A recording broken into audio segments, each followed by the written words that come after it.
ఏ చేతులతో దేవునికి మందిరం కట్టి బలిపీఠాలు కట్టాడో అదే చేతులతో అన్య దేవతలకు కూడా బలిపీఠాలను కట్టాడు. సో మన జీవితంలో అర్థాన్ని మనం కలిగి ఉండాలి అంటే దేవుణ్ణి మనము స్మరణ తెచ్చుకోవాలి. This is the first point. రెండవది మనం జ్ఞాపకం చేసుకున్నట్లయితే remove evil from your hearts, అంటే మన హృదయంలో నుంచి చెడును మనం తీసివేసుకోవాలి. ఆ హృదయంలో నుంచి మనం చెడుని తీసేసుకోవాలి. చూడండి, ప్రసంగి గ్రంథం 11వ అధ్యాయం 10వ వచనంలో అక్కడ రాయబడిన మాట, నీ హృదయములో నుండి వ్యాకుల్యమును తొలగించుకునము. కింగ్ జేమ్స్ వర్షన్లో ఈవిల్ అని రాయబడింది. ఈవిల్ అంటే దుష్టత్వము లేదా పాపము. మన హృదయంలో నుంచి మనం ఏం చేయాలంటే ఆ పాపాన్ని మనం తీసివేయాలి. ఎందుకంటే పాపానికి ఉన్న స్వభావం ఏమిటంటే అది ముందు మనల్ని మురిపిస్తుంది. పాపం చేస్తున్నప్పుడు మైమరిపిస్తుంది, చేసిన తర్వాత మెరిపిస్తుంది, చివరకు మనకు చుక్కలు చూపిస్తుంది. కానీ చివరికి అది నాశనానికి అది తీసుకొని వెళ్తుంది. చూడండి, ఈ రంగుల ప్రపంచంలో ఏది చూసినా, ఒక వ్యసనాలు అవ్వచ్చు, ఒక త్రాగుడు అవ్వచ్చు, ఒక వ్యభిచారం అవ్వచ్చు, ఒక జూదం అవ్వచ్చు, అది ఏదైనప్పటికీ చేసే ముందు మురిపిస్తుంది. అది చేస్తున్నప్పుడు నిన్ను మైమరిపిస్తుంది, చేసిన తర్వాత మెరిపిస్తుంది, చివరికి అది నిన్ను బానిసత్వంలో తీసుకువెళుతుంది, అది నిన్ను నాశనం చేస్తుంది. చూడండి, ఈ షుగర్ కేన్ని మరి జ్యూస్ని మనకి ఇచ్చేటప్పుడు అది ఆ మిషన్లో క్రష్ చేస్తూ ఉంటారు. ఆ క్రష్ చేస్తున్నప్పుడు మీరు చూడండి, ఆ షుగర్ కేన్ని ప్రిపేర్ చేసేటువంటి అతను దాన్ని మళ్ళీ దాన్ని దాంట్లోనే పెడుతూ ఉంటాడు. అంటే దాంట్లో ఉన్నటువంటి ఆ రసం అంతా కూడా బయటకు వచ్చేసేలాగా చివరికి అది ఏమవుతుందంటే పిప్పు మాత్రమే మిగులుతుంది. అది అలాగే మన జీవితంలో ఎప్పుడైతే ఈ పాపాన్ని మన హృదయంలో పెట్టుకుంటామో, మన హృదయంలో, మన శరీరంలో, మన మైండ్లో ఈ యొక్క సిన్ఫుల్ నేచర్తో మనం బ్రతుకుతూ ఉంటామో అది మనల్ని పీల్చి పిప్పు చేసి చివరికి మనల్ని నాశనానికి తీసుకువెళుతుంది. అందుకే పాపం చేస్తున్నప్పుడు చాలా ఆకర్షణీయంగా ఉంటుంది, కానీ చేసిన తర్వాత దాని యొక్క నీచు పోదు. ప్రపంచ ప్రఖ్యాతిగాంచినటువంటి షేక్స్పియర్ రచించినటువంటి ఒక నవల మ్యాక్బెత్ అనేటువంటి నవల. దీంట్లో మరి ఆ ఒక స్త్రీ మరి కాన్స్పిరెన్సీ అంటే మరి ఆ కాన్స్పిరెన్సీ కుట్ర పన్ని ఒక రాజుని చంపి ఆ రాజ్యాన్ని చేజిక్కించుకుంటుంది. తను రాజ్యాన్ని అయితే చేజిక్కించుకుంది, కానీ తన హృదయంలో ఉన్నటువంటి ఆ గిల్ట్ను తను తీసుకోలేకపోతుంది. తరచు స్నానం చేసి వస్తుంది, చేతులు కడుక్కుంటుంది, స్నానం చేసి వస్తుంది, మళ్ళీ చేతులు కడుక్కుంటుంది, భోజనం చేస్తుంది, అప్పుడే చేతులు కడుక్కున్న మళ్ళీ వెంటనే చేతులు కడుక్కుంటుంది. కారణం ఏంటంటే తన చేతులకు ఉన్నటువంటి ఆ రక్తపు మరకలు పోవట్లేదు. అక్కడ షేక్స్పియర్ ఒక అద్భుతమైన మాట చెప్తాడు. అదేమిటంటే ఈ అరేబియాలో ఉన్నటువంటి సుగంధ ద్రవ్యాలన్నిటినీ తీసుకుని వచ్చి ఆమె చేతుల మీద పోసిన ఆ వాసన పోదు. అంటే ఆ రక్తపు మరకలు చంపినటువంటి వాసన పోదు. అంటే నిజంగా రక్తపు మరకలు ఉన్నాయని కాదు, ఆ గిల్ట్ కాన్షియస్ అనేటువంటిది, ఆ అపరాధ భావం అనేటువంటిది. పాపం చేసిన తర్వాత చేయటం చాలా సులభము, కానీ చేసిన తర్వాత దాన్ని మర్చిపోవటం చాలా తప్పు, చాలా కష్టం. అలాంటి పాపం చేసేసిన తర్వాత ఆ కలిగేటువంటి అపరాధ భావం ఏదైతే ఉందో దాన్ని తీసివేయటం చాలా కష్టం అని దాని యొక్క భావం. కాబట్టి జీవితంలో సంతోషాన్ని ఏం చేస్తుందంటే ఈ అపరాధ భావము తీసివేస్తుంది. ఎప్పుడైతే పాపం మనలో ఉంటుందో చేస్తున్నప్పుడు బాగానే సంతోషంగా అనిపిస్తుంది, కానీ చేసిన తర్వాత అది మనలో ఉన్నటువంటి సంతోషాన్ని, ఆనందాన్ని అది మృంగేస్తుంది. కనుక ఎప్పుడు విచారంతో, బాధతో మనం జీవిస్తూ ఉంటాం. పాపం చేస్తున్నప్పుడే సంతోషంగా అది తాత్కాలికంగా ఉంటుంది, కానీ తరువాత అది మనల్ని బాధకు గురి చేస్తుంది, మనలో ఉన్న సంతోషాన్ని తీసివేస్తుందనే విషయాన్ని మనము జ్ఞాపకం చేసుకోవాలి. చూడండి, పాపము ప్రపంచంలో ఎవ్వరికి తెలియకపోవచ్చు మనం చేస్తున్నటువంటి పాపం, కానీ అది మన గుండెకి తెలుస్తుంది. అది మనం ఒంటరిగా ఉన్నప్పుడు, మనల్ని ఎవరో చూస్తున్నప్పుడు మనం చేస్తున్నటువంటి పాపము ప్రపంచానికి తెలియకపోవచ్చు, కానీ అది నీ గుండెకి తెలుస్తుంది, అలాగే దేవునికి తెలుస్తుంది. ఆ దేవునికి తెలుస్తుంది, నీకు తెలుస్తుంది, నీకు మాత్రమే తెలుస్తుంది. దానివల్ల నీ జీవితంలో, నీ హృదయంలో కలిగే గిల్ట్ కాన్షియస్ అనేటువంటిది అది ఎన్నటికీ పోదు. అయితే మరి అది ఎలా పోతుంది ఆ గిల్ట్ కాన్షియస్ అని అంటే, దేవుని వాక్యం సెలవిస్తుంది, హృదయ శుద్ధి గల వారు ధన్యులు, వారు దేవుని చూచెదరు. హృదయాన్ని శుద్ధిగా చేసుకున్నప్పుడు, మన హృదయంలో ఉన్నటువంటి పాపాన్ని మనం తీసివేసుకున్నప్పుడు మనకు ఆ శాంతి, సమాధానము, ఆ అపరాధం భావం అనేటువంటి, ఆ గిల్ట్ కాన్షియస్ అనేటువంటిది పోతుంది. మరి ఎలా హృదయ శుద్ధి కలుగుతుంది? ఒకరోజు మార్టిన్ లూథర్ అనేటువంటి ఆయన పోప్ని ఆయన ఎదిరించి ఆయన ఇంటిలో కూర్చొని తన రూమ్లో కూర్చున్నప్పుడు అపవాది వచ్చి అంటున్నాడు, ఇదిగో నువ్వు చాలా పరిశుద్ధం నువ్వు అనుకుంటున్నావా? నువ్వు ఎంత ఘోరమైన పాపివో తెలుసా? కావాలంటే చూడు అని ఆ గోడ మీద తన పాపాలన్నీ రాయటం ప్రారంభించింది. ఆ యొక్క మరి లూథర్ అలా చూస్తూ ఉన్నాడు.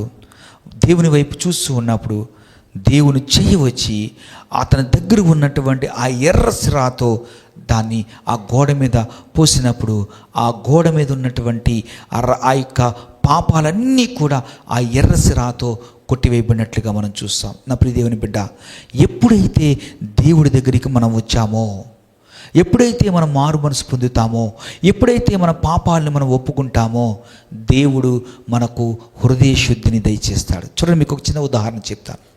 క్లాసులో ఒక బెంచ్లో కూర్చున్నటువంటి విద్యార్థుల్లో ఒక తుంటరవాడు ఏం చేస్తాడంటే ఏదో జోక్ ప్లే చేస్తాడు. అతను జోక్ ప్లే చేయడం ద్వారా మిగతా అందరూ నవ్వుతారు. అటువైపు బోర్డు మీద రాస్తున్నటువంటి టీచర్ సడన్గా వెనక్కి తిరిగి చూసేసరికి ఆ జోక్ ప్లే చేసినటువంటి, ఆ అల్లరి చేసినటువంటి వ్యక్తి ఏమో చాలా సీరియస్గా క్లాస్ వింటున్నట్టుగా నటిస్తూ ఉంటాడు, లేదా క్లాస్ వింటున్నట్టుగా మరి అతను లేదా రాస్తున్నట్టుగా నటిస్తూ ఉంటాడు. ఆ పక్కన వాడు నవ్వి దొరికిపోతాడు. వెంటనే లంచ్ బ్రేక్లో ఆ ఫ్రెండ్స్ అందరూ అంటారు, రే బలైపోయాడు రా, అరే వీడు చేసిన తప్పుకు వీడు బలైపోయాడు రా అంటాడు. అంటే ఆ వ్యక్తి చేసినటువంటి అల్లరికి, తప్పుకు వేరొక వ్యక్తి బలైపోయాడు. సో ఈ రోజున నీ పాపాలకు నా పాపాలకు కూడా దేవుడు తన మీద వేసుకొని ఆయన సిలువలో రక్తం కార్చి ప్రాణం పెట్టి మనకు బదులుగా ఆయన బలిగా అర్పించబడ్డాడు. కాబట్టి నీ జీవితంలో యేసు ప్రభువుని నమ్ముకుంటే, యేసు యందు విశ్వాసం ఉంచితే, నీ పాపాలు ఒప్పుకొని దేవుని నువ్వు సొంత రక్షకునిగా అంగీకరించితే, నీ హృదయంలో ఉన్నటువంటి దుష్టత్వం పోతుంది. నీ జీవితంలో నువ్వు పోగొట్టుకున్నటువంటి ఆ సంతోషము, ఆనందం అనేటువంటిది తిరిగి నువ్వు పొందుకోగలవు. తద్వారా జీవితం యొక్క అర్థాన్ని నువ్వు కనుగొనగలవు. So get rid of sin or remove the evil from your heart. Then you can get the meaning of the life. మొదటిది దేవుణ్ణి మనం గుర్తించుకోవాలి. రెండవది స్మరణ తెచ్చుకోవాలి. రెండవది మన హృదయంలోంచి పాపాన్ని తీసివేసినప్పుడు మన జీవితానికి అర్థం అనేటువంటిది చేకూరుతుంది. చూడండి, మూడో విషయాన్ని తెలియజేస్తాను. మూడవది ఏమిటంటే కీప్ హిజ్ కమాండ్మెంట్స్, అంటే ఆయన కట్టడలను అనుసరించుట. ప్రసంగి గ్రంథం 12వ అధ్యాయము 13వ వచనము ఆఖరిలో మనం చూసినట్లయితే, ఆయన కట్టడలను అనుసరించి నడుచుకొనవలెను. This is the foremost duty. అక్కడ రాయబడిన ప్రారంభంలో చూడండి, అక్కడ రాయబడిన మాట, ఇది ఏ మానవ కోటికి ఇది ఏ విధి. This is the foremost duty. మనకు నచ్చినా నచ్చకపోయినా, మనకి ఇష్టమున్నా లేకపోయినా దేవునికి మనము లోబడి ఉండాలి. దేవుడికి లోబడటం ద్వారా మనకేమవుతుందంటే మనకు ఆనందం కలుగుతుంది, సంతోషం కలుగుతుంది, పాపాన్ని జయిస్తాం, దేవునికి దగ్గర అవుతాము, దేవుడు మనకు అర్థమవుతాడు. మనం దేవునికి లోబడకపోతే మన జీవితంలో సంతోషం దూరం అవుతుంది, దేవుడు మనకు దగ్గరగా ఉండడు, లేదా మనం దేవునికి దగ్గరగా ఉండలేము. తద్వారా దేవుని మనం అర్థం చేసుకోలేము.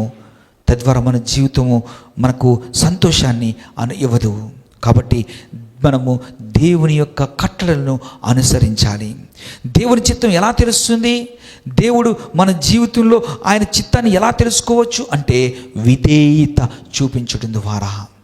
మనం ఎప్పుడైతే విధేయత చూపిస్తామో దేవుని యొక్క చిత్తం అనేటువంటిది మనం కనుగొంటాము. ఎప్పుడైతే దేవుని చిత్తం మనకు తెలుస్తుందో మన జీవితము మరి మరి ఆ మీనింగ్ఫుల్గా, అది అర్థవంతంగా ఉంటుంది.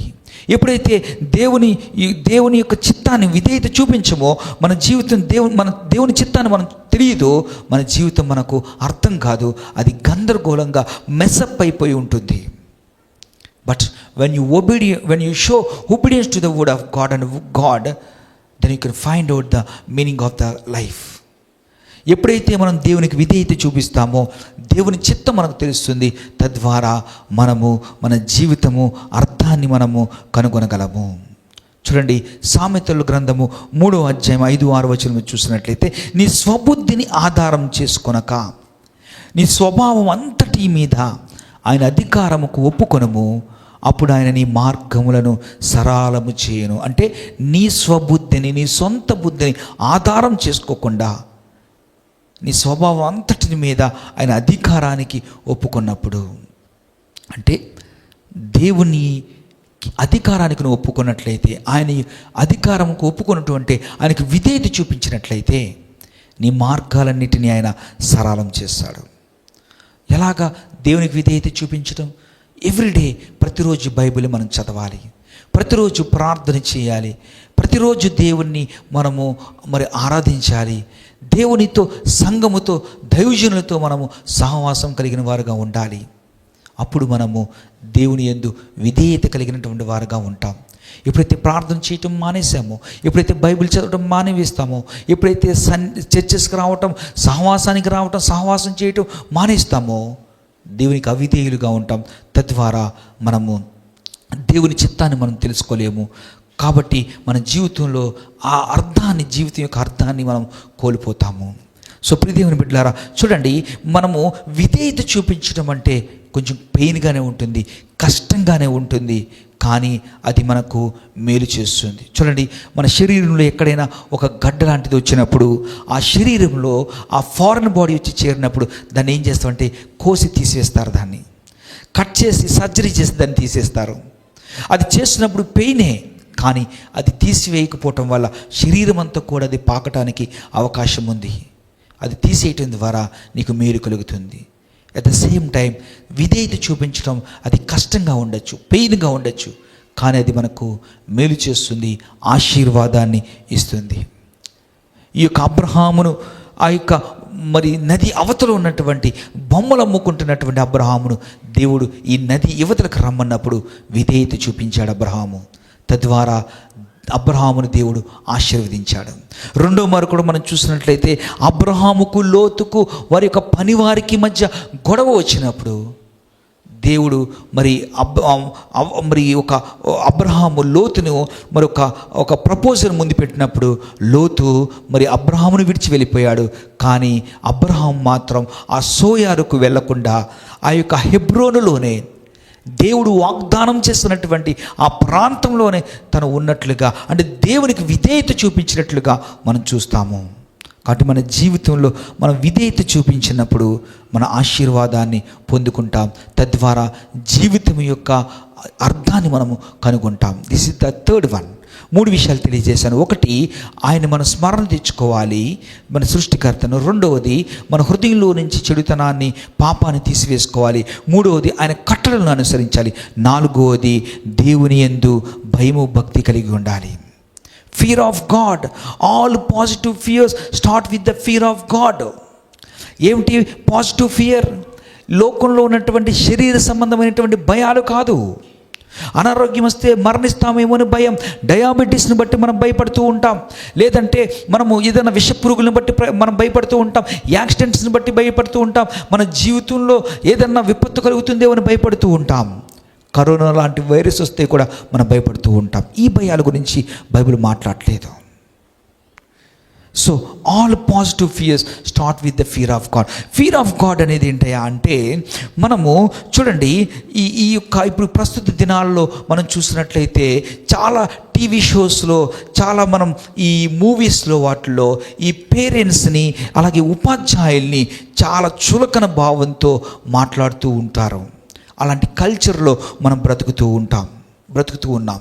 భయం లేదు, దైవజనులు అంటే భయం లేదు, పెద్దవారంటే భయం లేదు, పేరెంట్స్ అంటే భయం లేనటువంటి ఆ జనరేషన్లో, అలాంటి కల్చర్లో మనం ఈరోజు బ్రతుకుతూ ఉన్నాం.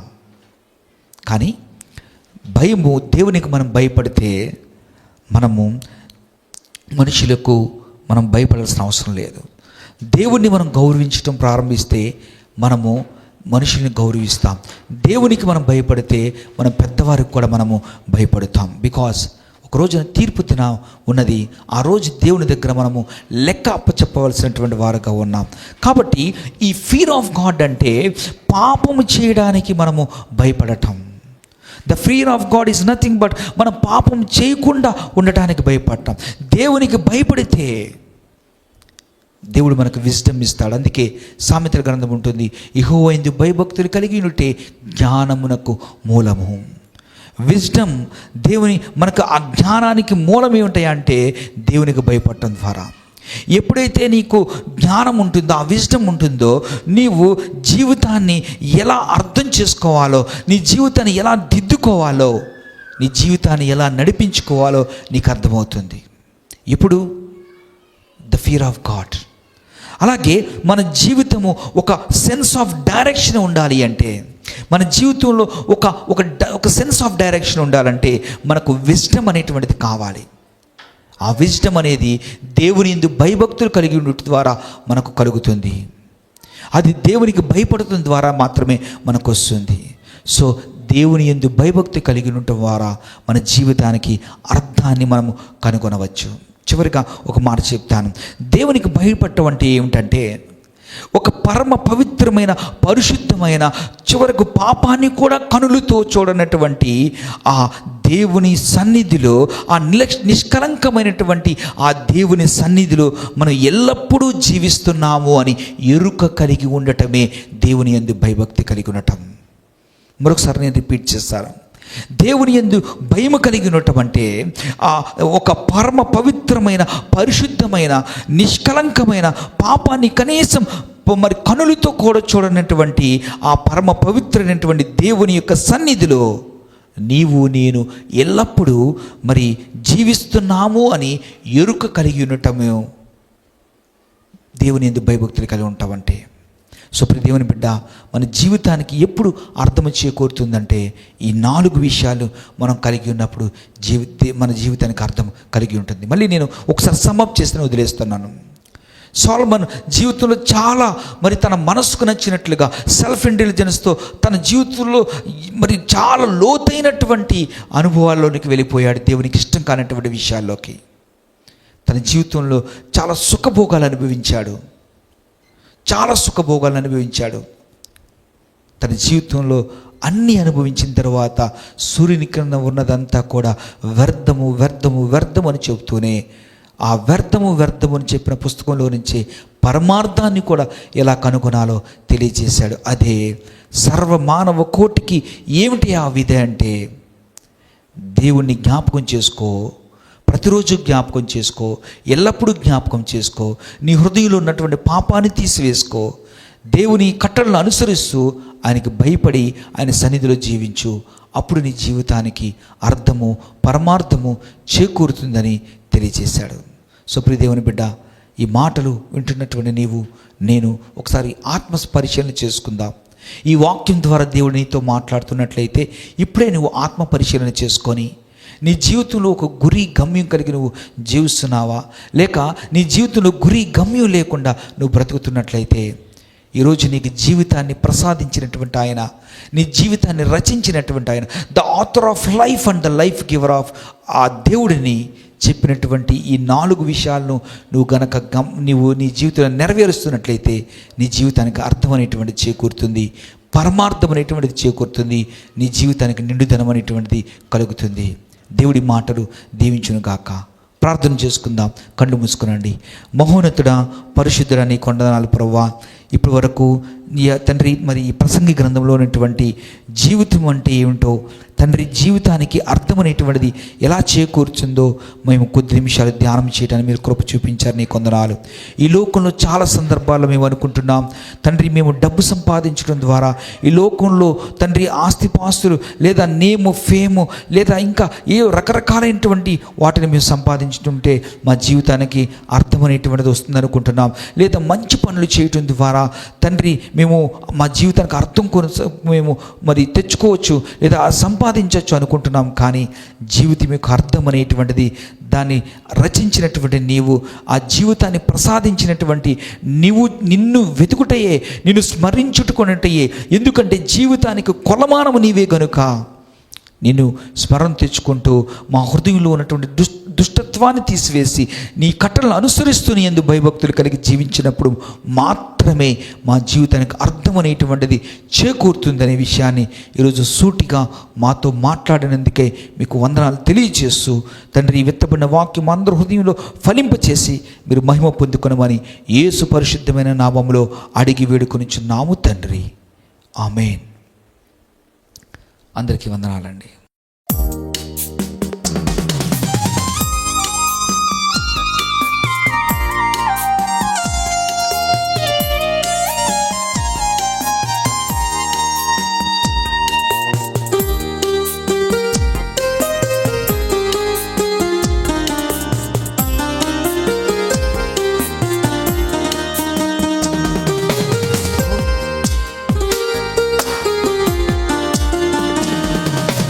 కోతకు సమయం, పనివారి తరుణం, ప్రార్థన చేయుదమా.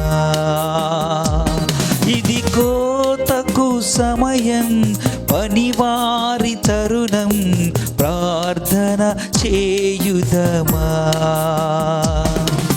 పైరును చూచెదమా, పంటను కోయుదమా. పైరును చూచెదమా, పంటను కోయుదమా. ఇది కోతకు సమయం, పనివారి తరుణం, ప్రార్థన చేయుదమా.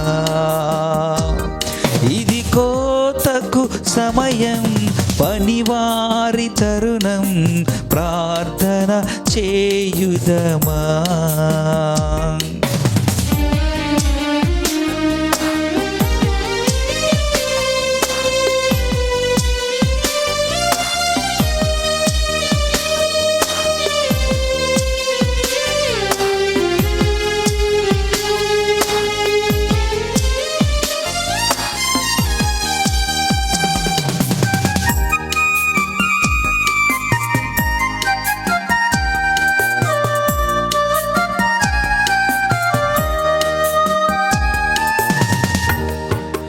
కోతెంతో విస్తారమాయనే, కోతకు పనివారు కొదువాయనే. కోతెంతో విస్తారమాయనే, కోతకు పనివారు కొదువాయనే. ప్రియ యేసు నిధులన్నీ నిలువాయనే, ప్రియ యేసు నిధులన్నీ నిలువాయనే. ఇది కోతకు సమయం, పనివారి తరుణం, ప్రార్థన చేయుదమా. ఇది కోతకు సమయం, పనివారి తరుణం, ప్రార్థన చేయుదమా.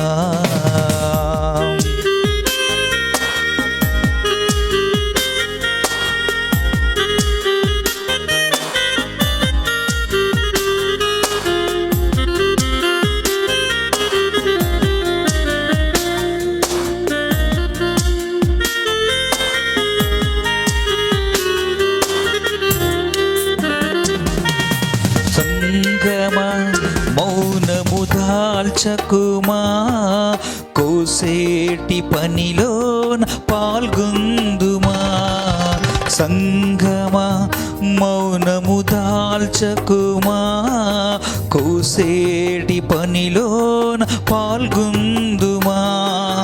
యజమాని నిధులన్నీ మీకే కదా, యజమాని నిధులన్నీ మీకే కదా.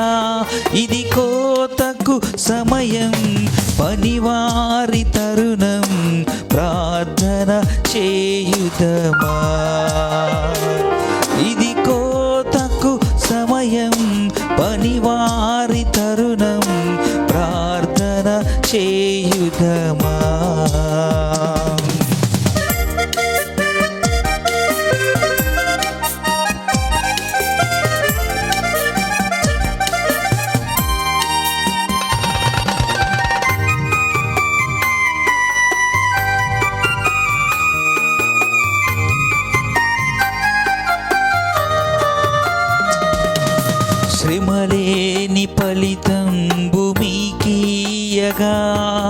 వలదంచు వెనుదీసి విడిపోదువా?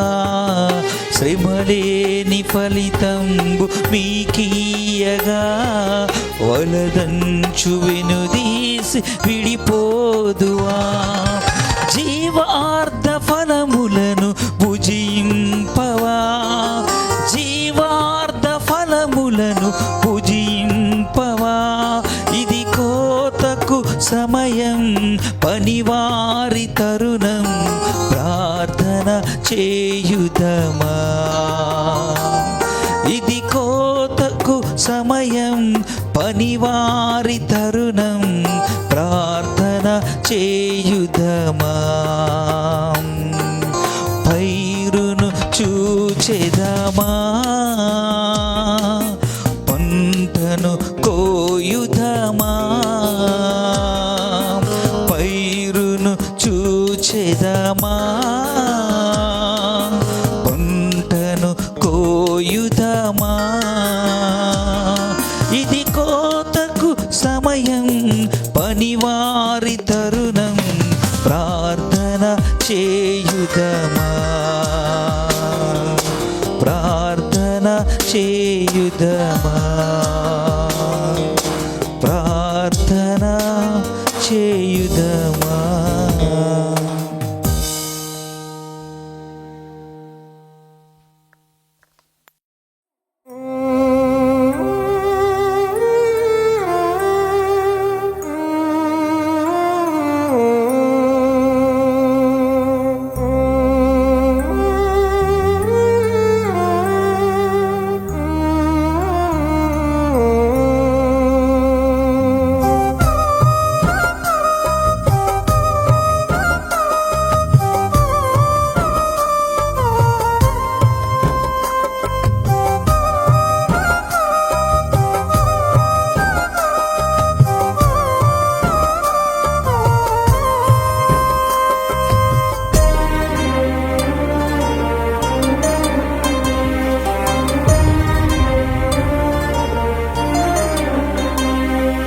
పలుకరించు దైవమా యేసయ్యా, నీ పలుకులే నాకు మార్గమయ్యా. పలుకరించు దైవమా యేసయ్యా, నీ పలుకులే నాకు మార్గమయ్యా. నీ మాటలోని ప్రేమ, ఆ స్వరములోని కరుణ, నీ మాటలోని ప్రేమ, ఆ స్వరములోని కరుణ.